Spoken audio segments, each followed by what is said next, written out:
Assalamualaikum warahmatullahi wabarakatuh. Hai semua, perkenalkan nama saya Tari Febrianti dari kelompok 1 kelas 9H dan ini daftar anggota saya. 1. Kondisi masyarakat Indonesia sebelum Islam. Kondisi masyarakat Indonesia sebelum Islam dapat dilihat dari beberapa aspek, diantaranya perekonomian, sosial, budaya, agama atau kepercayaan, sosial dan politik, serta berbagai suku bangsa. A. Kondisi sosial budaya di Indonesia terdiri dari sebagai suku bangsa yang mempunyai corak seni, budaya, dan bahasa beragam. Keanekaragaman tersebut merupakan kekayaan bangsa yang tidak ternilai. B. Kondisi agama atau kepercayaan. Masyarakat di Indonesia sebelum Islam sudah mengenal agama atau kepercayaan. Mereka sudah memeluk agama Hindu, Buddha, dan sebagian menganut kepercayaan Kapitaya. C. Kondisi perekonomian di Indonesia sebelum Islam memiliki berbagai mata pencarian, diantaranya ada yang berdagang, bercocok tanam, berternak, serta berlayar atau menjadi nelayan. D. Kondisi sosial politik. Sebelum Islam di Indonesia pada abad ke-7 hingga ke-12 Sriwijaya mengalami masa kejayaan, baik dalam bidang politik, sosial, maupun ekonomi. Kejayaan Sriwijaya ditentukan oleh letak wilayahnya sebagai kerajaan maritim. Sriwijaya merupakan bagian dari jalur perdagangan internasional. E. Kondisi suku bangsa. Masyarakat di Indonesia memiliki suku bangsa yang beragam. Keberagaman itu terbentuk karena jumlah suku bangsa yang mendiami berbagai daerah, yang terbesar dari Sabang sampai Merauke. Di setiap daerah, suku bangsa mempunyai corak seni, budaya, dan bahasa masing-masing. 1. Perdagangan. Seperti yang kita ketahui, banyak bangsa Muslim yang berdagang ke Indonesia, seperti bangsa Arab, India, Persia. Selain pedagang, mereka juga ikut serta dalam menyebarkan agama Islam. 2. Perkawinan. Melalui perkawinan, seperti yang kita ketahui bahwa bangsa Arab memiliki status sosial yang lebih tinggi daripada pribumi, sehingga para pribumi, khususnya para bangsawan, tertarik untuk menikahi mereka. Tetapi untuk menikahi mereka, melalui pendidikan, adanya metode pembelajaran halaqah yang merupakan cikal bakal pendidikan pesantren yang di kemudian hari berkembang menjadi pondok pesantren. Seni budaya. Melalui seni budaya, penyebaran Islam juga bisa melalui seperti Sunan Kalijaga. Dalam penyebaran Islam, beliau selalu menggunakan wayang yang pertunjukan wayang. Para penonton ingin tahu untuk mengucapkan syahadat. Wayang juga karya seni lainnya seperti hikayat, kaligrafi, qasidah, tari japin, dan lainnya.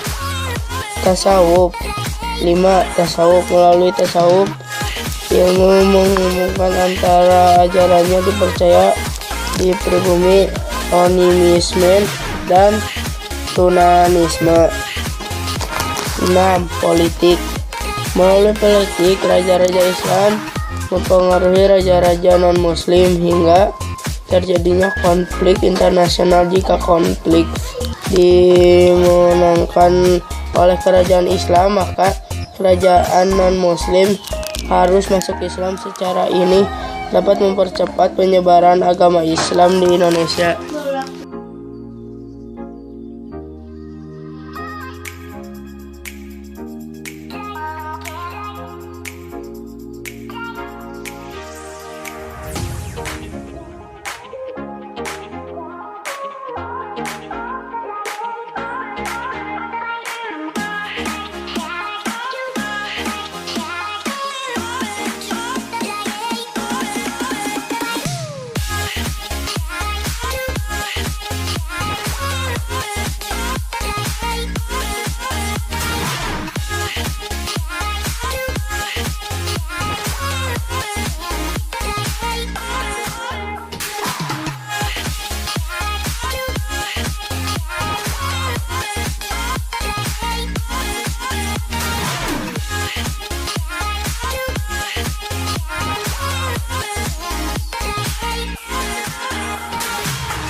1. Teori Mekah. Teori Mekah Islam masuk ke Indonesia mulai pada abad ke-7. Teori ini didasarkan 1. Adanya pekerjaan 2 kerajaan Samudra Pasai menganut mazhab Syafi'i. 3. Kerajaan Samudra Pasai Almi. 2. Teori Persia. Teori Persia. Teori ini berpendapat bahwa Iran yang membawa agama ke Indonesia. Teori ini didasarkan atas kesamaan budaya. 1. Syafara Persia, Tabul Indonesia, ajaran tasawuf. 3. Sistem pengajaran Jabar. Teori Burajat masuk Islam ke Indonesia pada abad ke-13. Teori ini didasarkan kepada 1. Kurangnya fakta. Peranan Arab dalam 1. Kurangnya fakta dalam pertama Arab dalam penyebaran Islam. 2. Hubungan dengan antara Indonesia dan India. 3. Batu nisan Sultan pertama Kerajaan Samudra Pasai yang dibatuliskan corak khas Burajat. 4. Teori Cina. Pengaruhan Cina dalam penyebaran Islam di Indonesia bisa disaksikan pada bukti-bukti arkeologis seperti adanya kelenteng. 1. Politik kerajaan Islam di Indonesia menggunakan sistem pemerintahan tentang kolaborasi dengan nilai yang luhur. 2. Budaya. Seni budaya termasuk dalam budaya seni budaya di Indonesia yang bercorak Islam, contohnya seperti rebana, qasidah, kaligrafi, seni lukis dan pahat, tari japin, hinatan, sakapan, rajaban. 3. Pendidikan Islam di Indonesia dimulai dengan berdirinya pesantren tempat santri menambah ilmu. 4. Ekonomi. Banyak tokoh-tokoh penting dalam perekonomian seperti Muhammad Hatta.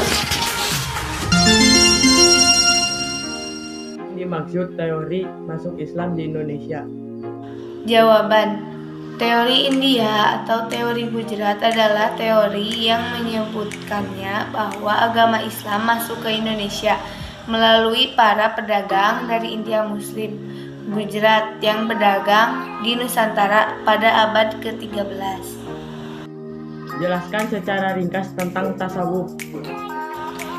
Tawawuf adalah ajaran bagaimana menyucikan jiwa, menjernihkan akhlak, membangun lahir dan batin, serta untuk memperoleh kebahagiaan abadi. Klarifikasikan proses Islam ke Indonesia. Penyebaran Islam di Nusantara yakni melalui jalur perdagangan, perkawinan, pendidikan, dan seni budaya. Islam pun berkembang tambah pesat dengan berdirinya kerajaan-kerajaan Islam mulai dari Sumatera, Jawa Barat, Sulawesi, hingga Maluku yang berlangsung antara abad ke-13 hingga ke abad ke-14.